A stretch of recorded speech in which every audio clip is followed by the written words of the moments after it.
Hi, I'm Alan Wong. I'm an anchor and reporter at ABC 7 News in San Francisco, and I'm standing in front of the Chinatown Gate in San Francisco. It's a symbol of the establishment of Chinese communities across the U.S. and the many struggles Chinese immigrants have faced and continue to face in order to succeed in the U.S. One common struggle that may be encountered by Chinese immigrants and receives very little attention is depression. Depression is a mental health condition that can be an obstacle to adapting successfully to life in the U.S.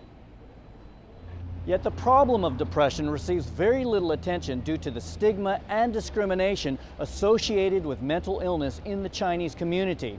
It also receives little attention because little is known and reported about how Chinese individuals experience and express depression, which can be different from the way in which other Americans experience and express depression. As a result, both the professionals who provide services to the immigrants and the immigrants themselves have difficulty with recognizing the signs and symptoms of depression, which can be the first step in obtaining appropriate mental health care. A team of Chinese American professionals and community members in the San Francisco Bay Area created the educational film about depression that you're going to see. It's their hope to bring awareness, wellness, and prosperity to the Chinese American community. Hello， 大家好，我係 Mina 李適平，係 KTSF 26台溫馨傳媒家同埋華人重刊嘅主持人。喺美國嘅華人社區，憂鬱症係一個好嚴重嘅健康問題，但係佢並冇得到重視。好多人，尤其是對新移民嚟講，佢哋唔係好了解憂鬱症嘅症狀同埋佢嘅治療方式，結果就令好多人呢就要自己受苦，而得唔到專業嘅護理。憂鬱症係一種好常見嘅精神疾病。咁移民咧就特別容易罹患憂鬱症喎，因為咧新移民咧就要面對好多新嘅挑戰，佢要接受呢個新嘅語言同埋文化，又要揾工，而又得唔到足夠嘅支持。咁而華人嘅獨特文化背景咧，亦都令好多人呢就係對憂鬱症同埋精神病咧就產生誤解，同埋覺得羞恥。咁好多人呢，就等到問題非常嚴重嘅時候呢，先至尋求幫助喎。咁好多時呢，就去到佢哋已經冇辦法做嘢、讀書，亦都冇辦法照顧自己或者屋企人嘅時候呢，先至揾人嚟幫助。憂鬱症嘅治療呢係有效嘅，佢幫助好多人重拾信心，令佢哋嘅人生道路更加成功。我而家邀請大家一齊嚟收睇以下嘅片段，等大家更加了解憂鬱症同佢嘅成因。令我哋更加願意嚟到幫助我哋自己、屋企人同埋你哋嘅朋友。我哋勇於面對憂鬱症，並且得到及時嘅治療。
我又冇心情，又冇動力，我好擔心，因為我成績開始變差。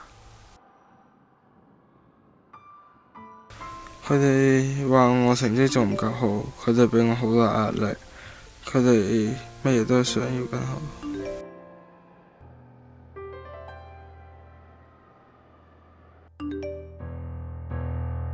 佢哋從來都唔會講正面鼓勵嘅話。即係攞我同表哥表姐同埋佢哋朋友嘅仔女比較，你點解變成咁啊？你到底有咩問題啊？我覺得我爸爸媽媽討厭我，佢哋就係覺得因為我懶。如果我反駁佢哋，佢哋就會好嬲。我同佢哋講我唔係中國長大㗎，佢哋就講你喺度諗緊啊，你好似美國人咁。然後就你唔可以做呢個，你唔可以做嗰個，我都唔知應該講啲咩好啦。如果我轉身走，佢哋就會向我大聲嗌，佢佢哋咩嘢都要管，咩嘢都要控制我就係想獨立。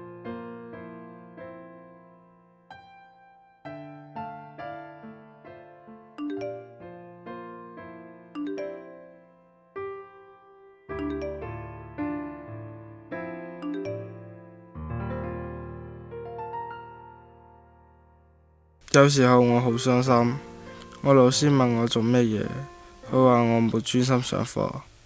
Andy， 你要集中精神啊！你要集中精神啊！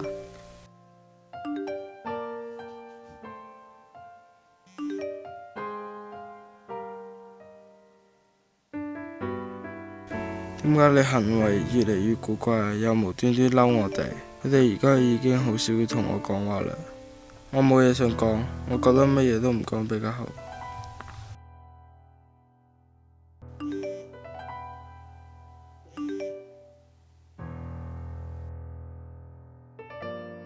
我媽媽話我食太少嘢，但係我都冇胃口，我都冇辦法好好瞓覺。有時候我又想瞓成日，我唔知道我出咗乜問題啊！我覺得自己好冇用啊！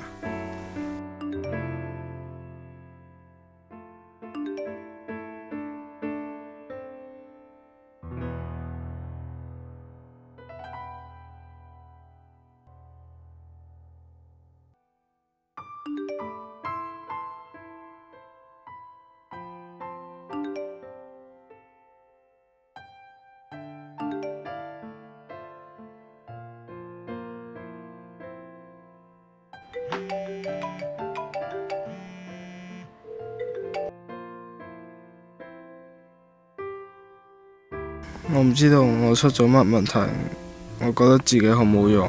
咁樣睇嚟，你可能有憂鬱症喎。我諗你可能患咗憂鬱症咯。你身體同埋情緒上嘅問題，其實就係憂鬱症嘅病徵。憂鬱症？我諗應該係啦。如果你想確認一下嘅話，你應該去見下一個心理輔導員，然後做個評估。前幾日呢，我就攞咗一個小冊子，不如我陣攞俾你啊。憂鬱症的病因係乜？其實有好多唔同原因嘅，我諗其中一個呢，就可能係壓力咯。係壓力。壓力呢，就係生活上遇到嘅問題同埋困難啦。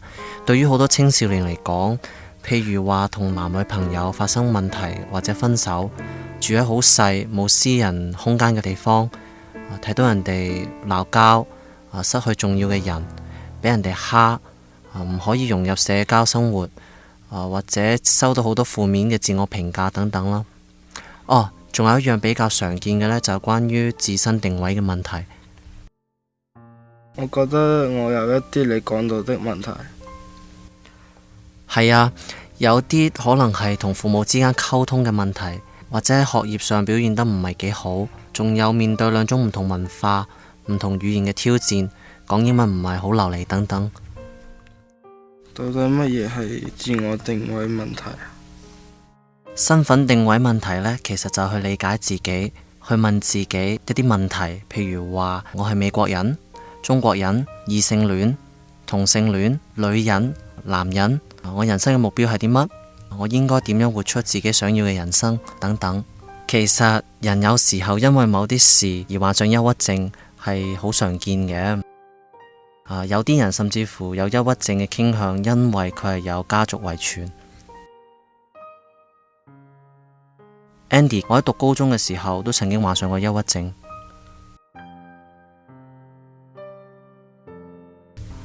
真係，我一直認為你係一個好快樂、好有自信嘅人。係啊，但係就算好似我呢啲咁有自信嘅人，都會有可能患上憂鬱症㗎。如果你想傾多啲關於自信嘅嘢，我覺得其實你依家同我傾緊你嘅事，仲有踏出第一步去揾人幫助，已經係一個有自信嘅表現啦。你當時有冇揾人幫助？有啊，我最後得到幫助，但係都拖咗好一段時間㗎。點解要用咁長時間？我嗰陣時唔知人哋會點樣睇我咯。喺中國人嘅思想角度嚟講，大部分人都會認為心理問題係一種唔光彩嘅嘢。我都覺得啊，我覺得所有嘢都係我錯。呢種感覺其實都係正常嘅。我自己都用咗好長嘅時間去克服呢個問題。我成日都諗我自己可以搞得掂，仲有我屋企人成日都否認好多嘅嘢，我哋嗰陣時都唔知道我有憂鬱症，更加唔知道有相關嘅治療。乜係治療？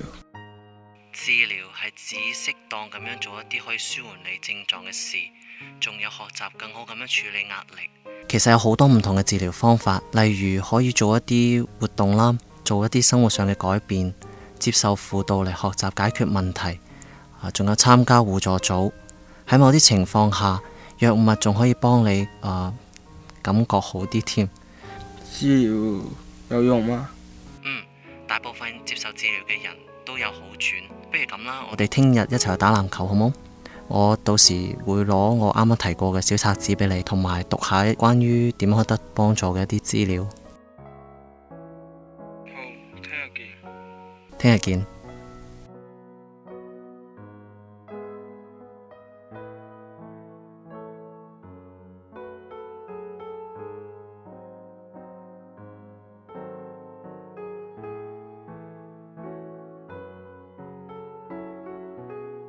你可以享受你青少年同喺學校嘅時光，你可以擁有一個光明同充滿希望嘅未來。有時候你可能會覺得悲傷同埋絕望，但為咗你自己同埋你屋企人，你有能力同埋責任去改變。如果你有一啲以上提到好似小美同埋安迪嘅症狀，請與學校輔導員、護士、教師、家庭醫生、社會工作者或任何健康或精神健康專業人士聯絡，同佢哋傾訴你嘅症狀同埋壓力，並要求轉介去見精神健康專業人士。如果你嘅症狀令你非常困擾，或者有傷害自己嘅諗法，請立刻尋求專業護理。你亦可以撥打以下24小時預防自殺專線，舊金山電話415-781-0500，全國電話1800-273-8255。尋找出路，滿足、成功與幸福，一個更光明嘅未來就喺前面。